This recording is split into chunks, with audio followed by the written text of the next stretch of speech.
శ్రీ మహాగణపతే నమః. శ్రీ సరస్వతి నమః. శ్రీపాదవల్లభ నరసింహ సరస్వతి. శ్రీ గురు దత్తాత్రేయాయ నమః.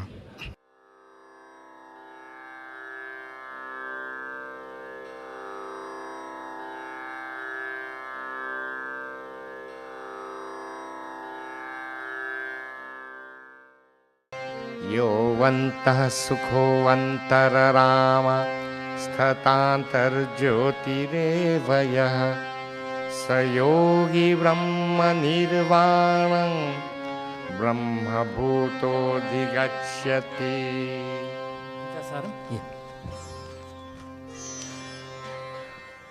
वह समबुद्धिं सर्वत्र भवसमदर्शि त्वं हि सखे यो ननुरक्तो न दृष्टि योगी योगं जानाति। वह समबुद्धिं सर्वत्र भवसमदर्शि त्वं हि सखे यो ननुरक्तो न दृष्टि योगी योगं जानाति। Thank you. Karma Sannyasa Yoga is renunciation of the desire and anxiety for the fruits of action. Swami Vivekananda is the personification of true Karma Sannyasa Yoga. It is the theme of this chapter. We have, as we said, responsibility to ourselves, family, nation, society, universe, Mother Nature, and conducting all these actions as duties without looking for personal material benefit is the theme of this chapter. We have to let go of the lower to reach the higher. Like if you are climbing up a tree. No, let us not take the tree. We are going from the primary education to higher education. In the primary education, you have developed attachment to certain friends in that class and certain things in that class. But if you have to go to the next class, you have to say, I must let go of those who are not ready to join me into the next class. I must follow those in the next class and carry on with them. Like that we go on and on and on. Let go of the lower to get something higher. That is true sannyasa. Sannyasa is not renunciation. Sannyasa is renunciation of the lower to get the higher. Sannyasa to get the moksha, renunciate the pleasures of the world is true Karma Sannyasa Yoga.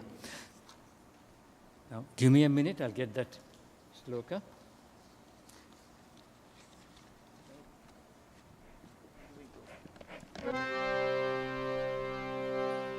Yo antasukha, isn't it? Right, okay. सङ्कल्पप्रभवान् कामां त्यक्तं सर्वान् शेषतः मनसैवेन्द्रियग्रामं विनियम्य समानतः।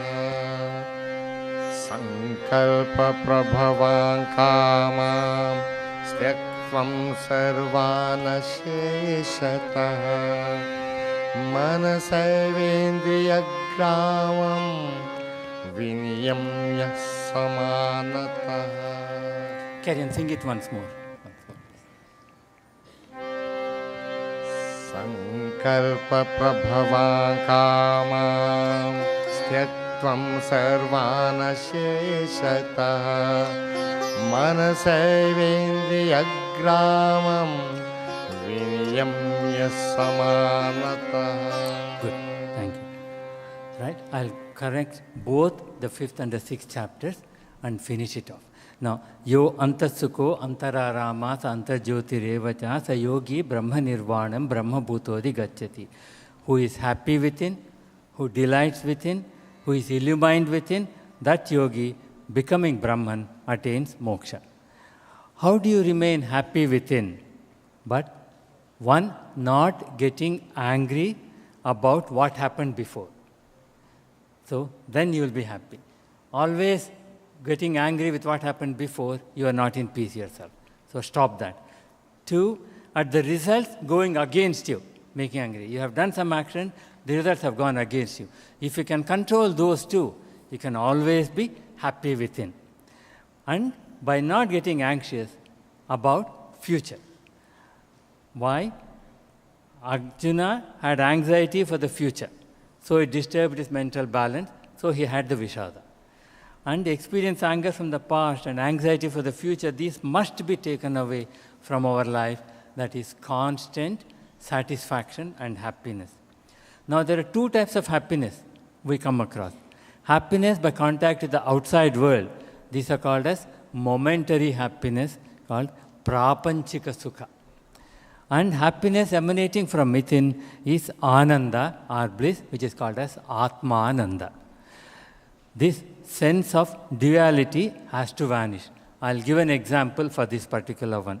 In deep sleep is compared to karma sannyasa yoga. What has happened? There is no difference between subject and the object. When there is a subject and an object, then only differences come and anxiety comes. When there is no subject and object, when you are not there, when the other thing is not there, there is no question of that happiness and worry at all. Only one, no insecurity, no friction. In deep sleep, no desires. Nobody exists. You are not there as well. That's the state. Dead to the world around.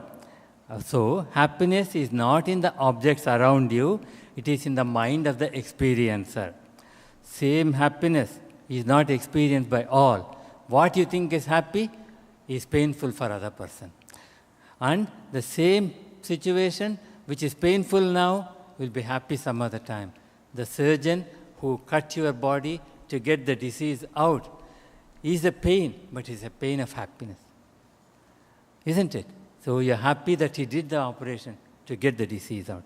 So Ramakrishna, he makes a statement, enlightenment and bliss ensue in direct proportion to disentanglement with the sense objects. The more you disentangle yourself with the sense object, the more you are happy within. Learn that, please. Now, the 6th chapter is called as Dhyana Yoga. Right? Dhyana Yoga, it's about meditation on the Supreme. Just see the Gita Saram on this one.